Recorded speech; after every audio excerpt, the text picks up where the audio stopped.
Galera, eu quero ler com vocês. Quem está com a Bíblia, pode abrir comigo aí. Lucas capítulo 15.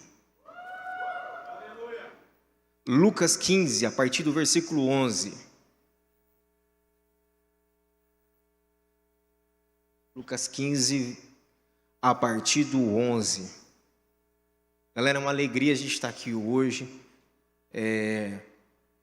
A gente vem reativando depois da pandemia muitas coisas e a gente está junto aqui mais uma vez.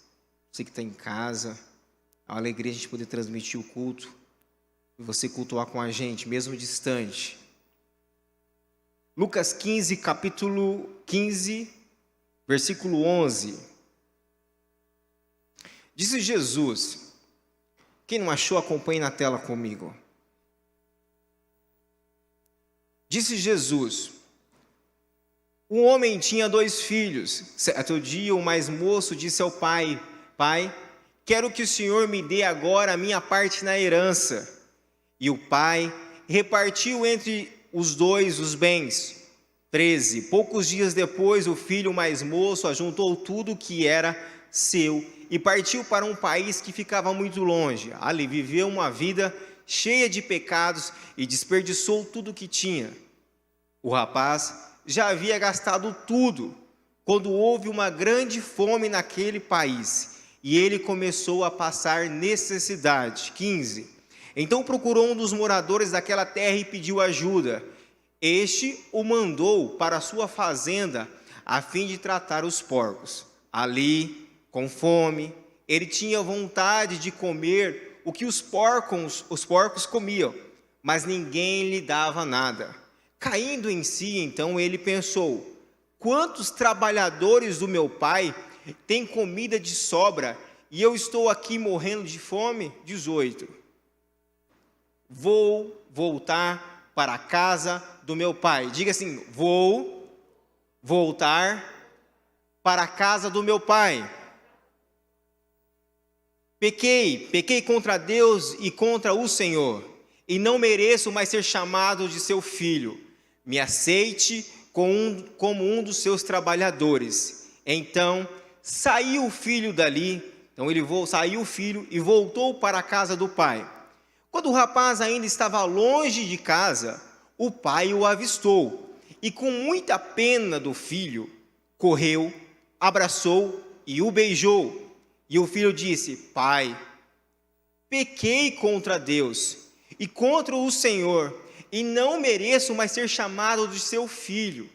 Mas o pai ordenou aos seus empregados, vão depressa, tragam a melhor roupa e vistam ele, ponham um anel no dedo dele e sandálias aos seus pés.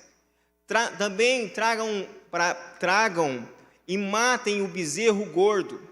Vamos começar a festejar, porque o filho que estava morto viveu, ou viveu de novo, estava perdido e foi achado. Até aí. Galera, mais do que eu, você já sabe muito bem dessa história. Desde criança você muitas vezes tem ouvido os seus pais falarem sobre essa situação, a parábola do filho pródigo. E ali tem um foco principal e que todos nós estamos entendendo, e todas as vezes nós afirmamos a peça principal, que é o filho pródigo, o filho esbanjador, o filho que pegou tudo que o pai tinha, a parte da herança antes do tempo, e fez aquilo que não deveria fazer. Saiu ao mundo e começou a gastar o dinheiro, arrumou amigos, arrumou mulher, arrumou bens, arrumou todos os tipos de vícios, era feliz na sua medida. O que o dinheiro conseguia pagar, ele alcançava a felicidade. E as coisas foram indo, e dias e após dias, o dinheiro foi indo. E nós olhamos para essa situação e nós estamos vendo um filho rebelde, um filho que não pode ser considerado como realmente ser considerado com o título de filho.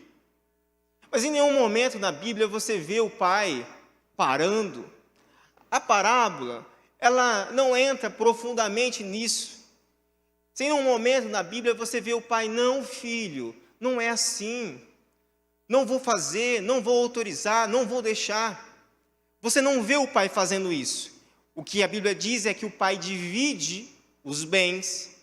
E naquela época, o filho mais velho, qual o filho que estava aqui, que saiu da casa do pai? O mais novo. O mais novo deixou a casa do pai. E o mais velho, se eu não estiver enganado, naquela época, ele tinha direito ao dobro da herança dos outros filhos, por ele ser mais velho, por ele ser primogênito. Então, a imagem que nós temos é de um filho que gastou tudo que o pai conquistou. Um filho que sabia quais eram os seus direitos e usufruiu dos direitos antes do tempo, antes da devida maturidade. Uma herança é só dada para aquele que tem maturidade. Uma criança não tem capacidade de administrar os bens do pai, mesmo ele falecendo. É colocado um tutor para administrar até que ele complete maturidade. Então, por mais que ele tenha direito, ele não pode usufruir, porque ele não vai ter segurança e maturidade o suficiente para fazer as coisas prosperarem. Ele vai acabar com o dinheiro. Ele vai acabar com a vida dele. Ele vai sair destruído. Mas o que eu quero trazer hoje aqui é uma reflexão diferente daquilo que você aprendeu desde criança. Aprendeu a olhar somente para o filho que foi relaxado. Mas eu quero que hoje você saia com uma outra visão dessa parábola.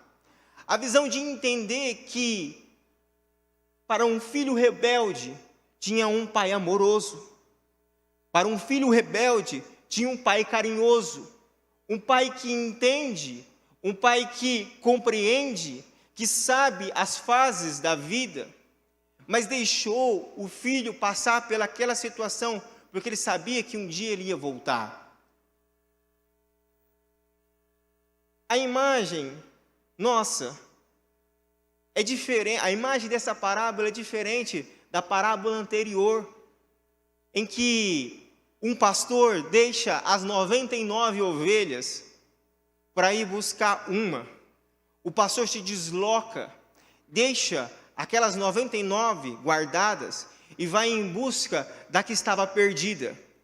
A seguinte parábola, após essa, vai relatar uma mulher que perdeu uma dracma, uma moeda dentro de casa, e ela vira a casa de ponta cabeça para procurar a dracma perdida. Algo de valor perdido. Nós temos uma situação de uma ovelha que foi desatenta, porque essa é a característica da ovelha, ela desatenta e ela se perde e faz com que o seu pastor vá e busque ela. A outra situação é de uma pessoa relaxada que perdeu dentro da sua própria casa algo de valor. Ambos, você vai ver que eles tiveram que ter atitude de se manifestar para correr atrás para resolver o problema. Diferente da história do filho pródigo, do filho esbanjador, o pai não sai da casa. O pai não vai atrás naquele país mesmo após saber que o país passava por crises e que a fome naquela região estava muito grande. Mas você vê o filho voltando para casa. O sentido é diferente, porque o pai é diferente de um pastor. O pai é diferente de uma mulher que perdeu uma moeda dentro de casa. O pai é amigo, o pai é consolador, o pai é justiça, o pai é relacionamento. O pai sabe quais são os limites. O pai respeitou a decisão do filho. Ele não concordava, mas ele respeitou a decisão do filho. É interessante que, quando nós olhamos o contexto, você vê o pai sempre ligado. Você vê o pai sempre atento. O pai estava esperando o filho voltar e de longe, distante, a Bíblia diz que distante, ele viu o filho vindo. Então ele corre para o filho e ele diz, olha, ele abraçou, ele beijou o filho, porque ele esperava, porque ele é amor, porque ele é paz, porque ele é alegria, ele é bondade. Você vê o amor de um pai se manifestar. O pai sempre esteve ligado. O pai sempre esteve on. Eu dei um tema. O pai está on. O pai está on na nossa vida. Amanhã é o dia dos pais. Alguns jovens aqui não têm o pai vivo. Outros têm o pai vivo. Mas o pai é ausente. O pai é omisso. O pai não ajuda. O pai não dá o apoio necessário. O pai não quer ter nenhum tipo de relacionamento. O pai foi ruim para você. E você tem, então, uma imagem ruim do seu pai. Você cresceu com essa apresentação ruim da sua casa, da sua família.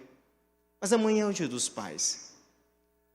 Pior do que passar o dia dos namorados sem namorado, é passar o dia dos pais sem os pais. É passar o dia das mães sem as mães. Quando eu olho a história, a parábola do filho pródigo, e se nós pudéssemos ir enxertando coisas nela, eu acredito fielmente que o pai orientou. Filho, não faça isso. Não é dessa forma. Você vai se ferrar na vida, não vai dar certo, você vai quebrar a cara. Porque pela experiência, pelo ensino, por aquilo que o pai já viveu, pela experiência de vida, o pai ia dar as devidas orientações para o filho. Mas o filho se fechou, porque provavelmente tinha uma dificuldade de relacionamento. Talvez não concordava com a forma como que o pai administrava os recursos, como que o pai administrava a fazenda, os bens. Talvez o pai era muito duro dentro de casa. Talvez o pai era arrogante, soberbo, difícil. Talvez o pai não compreendia, era muito ausente. E esse jovem cresce com essa imagem. E tem muito jovem que cresce com essa imagem de pai. Um pai ausente, um pai difícil, um pai duro. Só que esse filho sabia o que era direito dele. A herança. Ele tinha herança. Só que usufruiu antes do tempo e quebrou a cara. Nós gostamos muito de questionar os pais. Eu questiono o meu em algumas coisas. Você questiona o seu, tenho certeza. Porque a gente quer um pai exemplo. Mas eu não sou um filho exemplo. A gente quer pessoas próximas de nós como referência, mas nós não somos referência. Nós queremos coisas que nós não podemos oferecer. Nós cobramos das pessoas que estão ao nosso redor, e isso incide diretamente nos nossos familiares, nas nossas pessoas que estão do nosso lado, coisas que nós não somos. Muitas vezes nós erramos, nós falhamos, mas se o próximo erra, nós não somos misericordiosos. O pai talvez já errou, e por isso liberou o filho. O pai talvez lá atrás, na sua adolescência, na sua juventude, quebrou a cara, fez coisa errada. Mas por isso que ele precisou liberar o filho, não concordando, mas respeitando. Essa decisão do pai fez com que o filho, no momento de dificuldade, lembrasse da vida dele. E lembrasse, o meu pai está on. O meu pai está ligado. Se eu voltar para a casa dele, ele vai abrir as portas, ele vai me sustentar, eu vou lá, eu vou me arrepender, eu vou entrar lá. Foi tudo destruído, a imagem ruim que aquele filho tinha do pai, porque se fosse boa, ele não saía da casa. Convenhamos. Se a imagem que o filho tivesse do pai, ele não deixava a casa.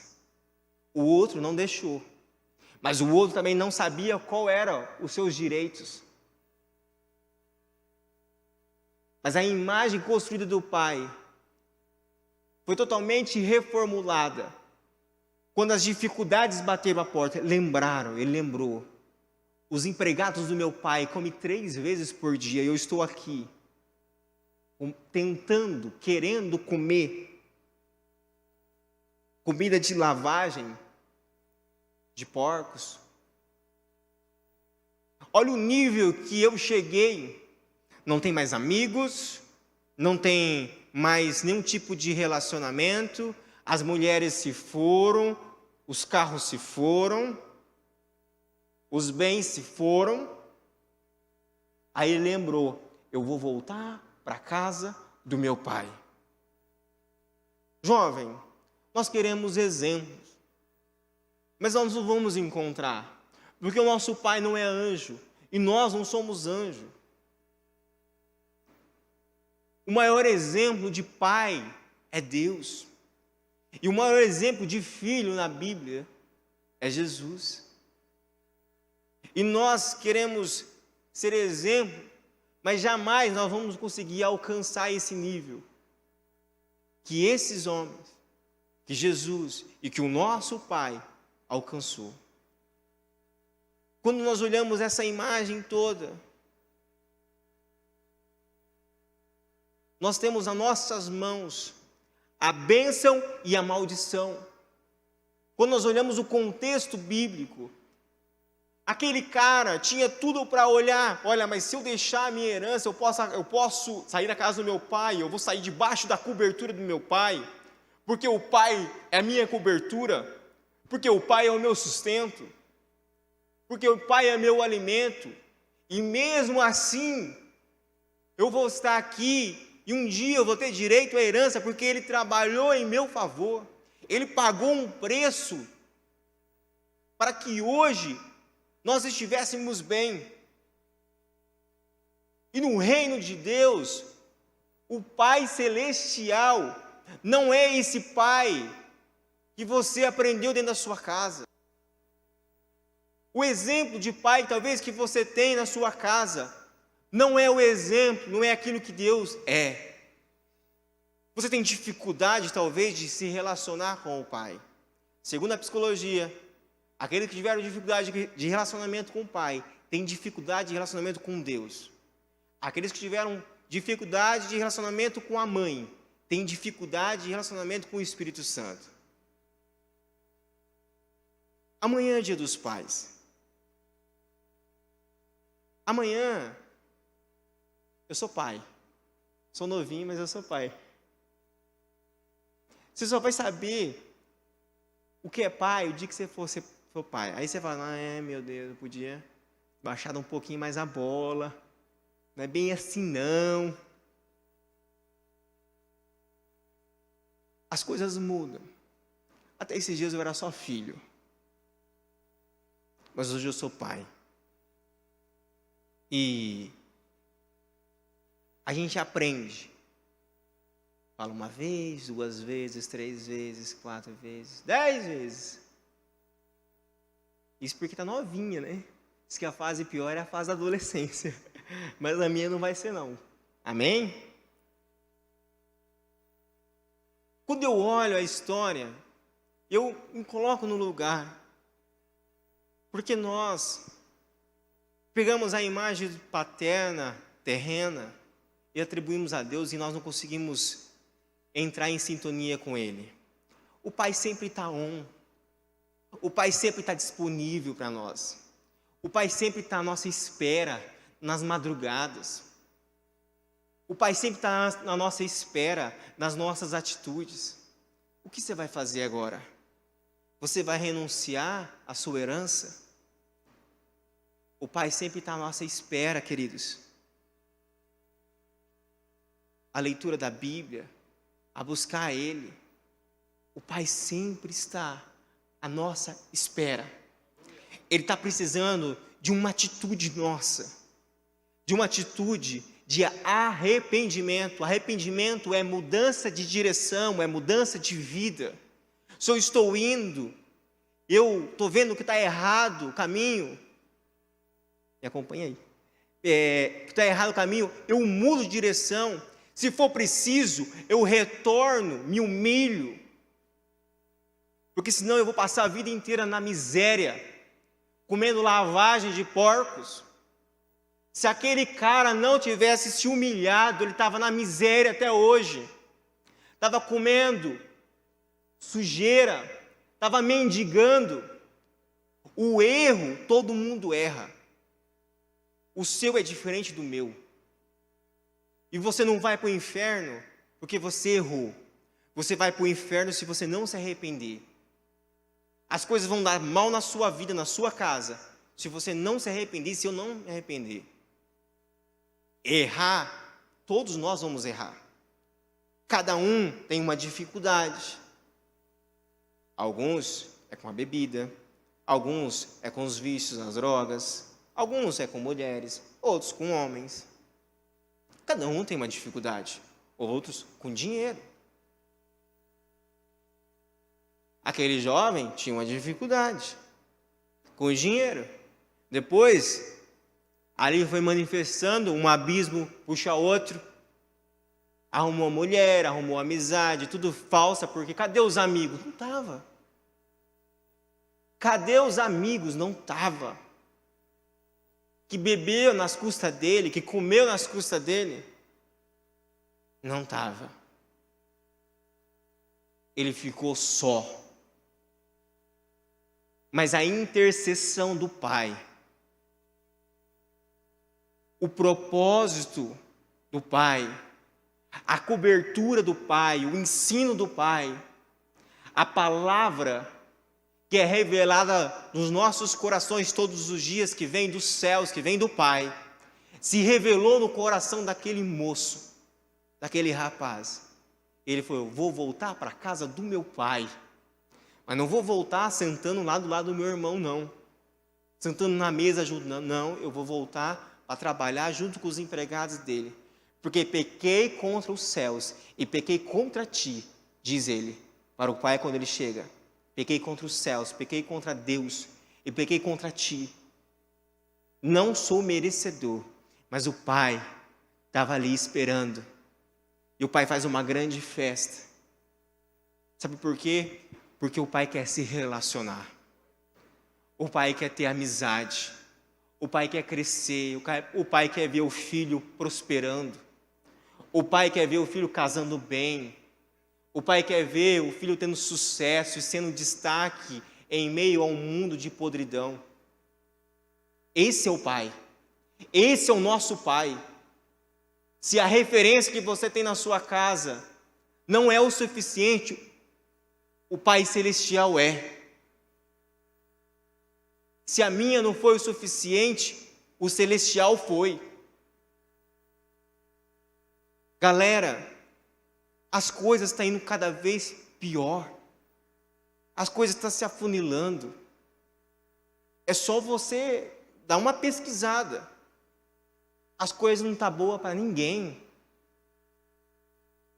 Se eu ficar dormindo, deitado eternamente em berço esplêndido, quem eu vou ser lá na frente? O miserável? O que vai comer comida de porcos? O que vai ser um fracassado, um sozinho? Você não quer isso para você. Eu não quero isso para mim. Mas as minhas atitudes vai ser a minha colheita amanhã. O pai é a nossa maior referência nessa terra. O filho espelha para o pai. O pai, quando o filho é criança, o pai é o herói.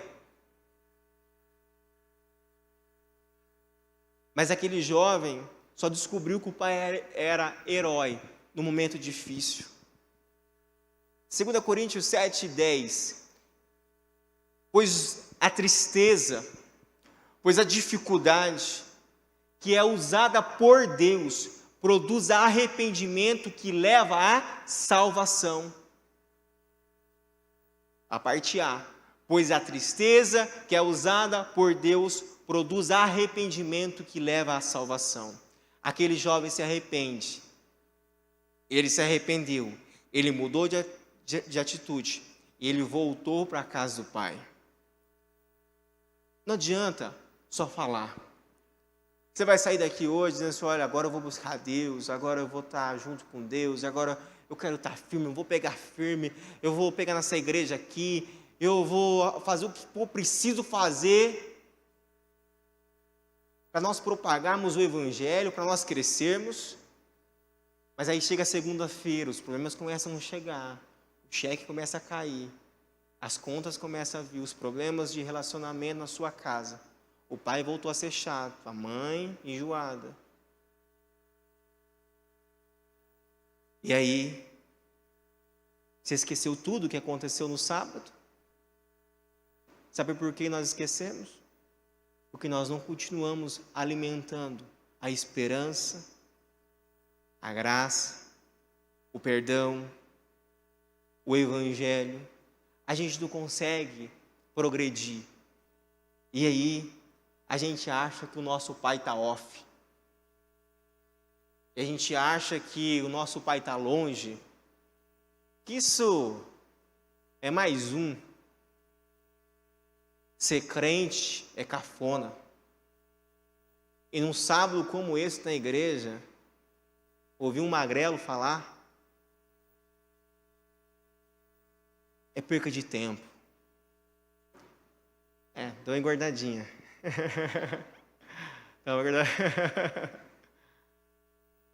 Mas a gente tem o Espírito Santo. A gente é só um vaso. E Ele quer ter um relacionamento. Ele está esperando as madrugadas. Ele não desligou. Meu celular aqui eu coloco, não perturbe nas madrugadas. Porque muitas vezes... Aí tem uns irmãos que muitas vezes ligam.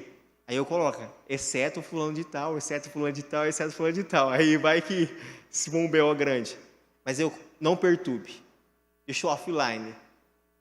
Mas o pai nunca desliga. O pai sempre está on. O pai está esperando você nas madrugadas. O pai está esperando você no dia a dia, na leitura. O pai está esperando você convidar o seu amigo lá na escola. Levar o Evangelho. O pai está esperando você se relacionar com Ele. Ele está aqui, Ele está esperando. Ele é o seu amigo. Você acha que você vai casar bem sem Ele? Ou você acha que vai ter prosperidade, vida em abundância, vai ser feliz, realizado sem Ele? Não, você não vai.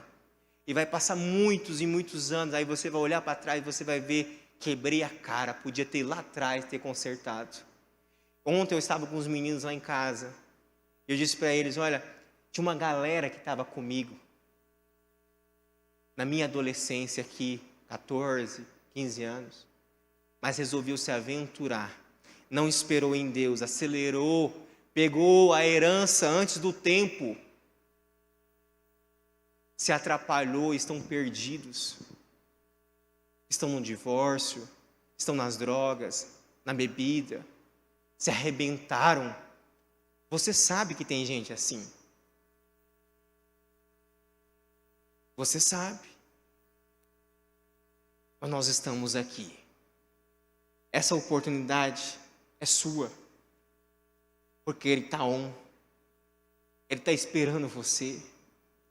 Ele está esperando o bate-papo, a conversa no WhatsApp. Ele está esperando a curtida, o compartilhamento. Ele está esperando. Ele está esperando você, amado.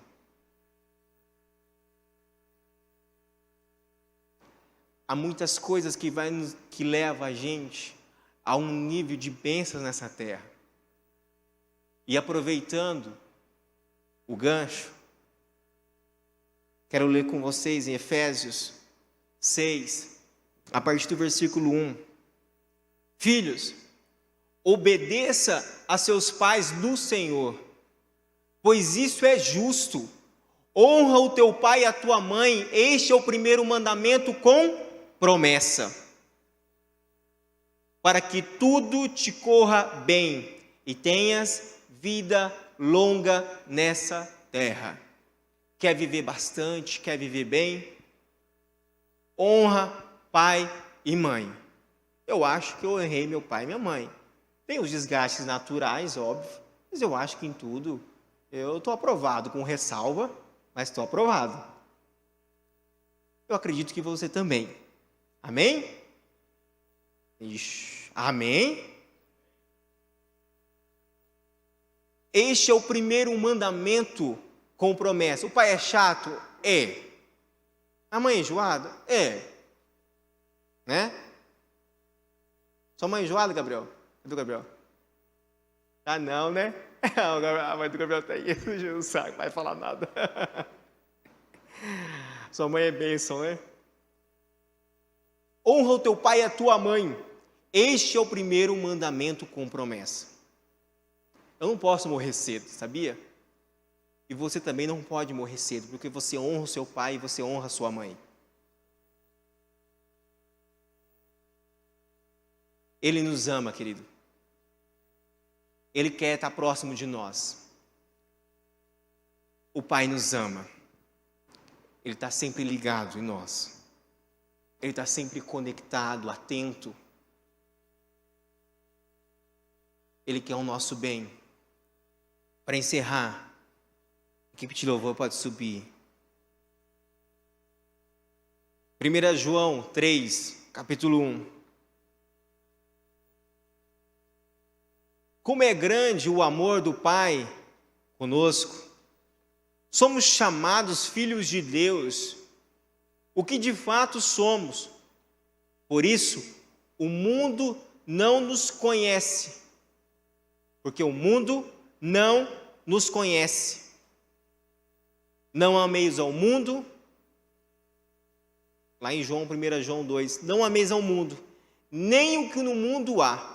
Se alguém ama o mundo, as coisas dessa terra, o amor do Pai não está nele. Faz um check-up aí. Não ameis ao mundo, nem o que o mundo há. Se alguém ama o mundo, o amor do Pai não está nele. O amor do Pai está em nós.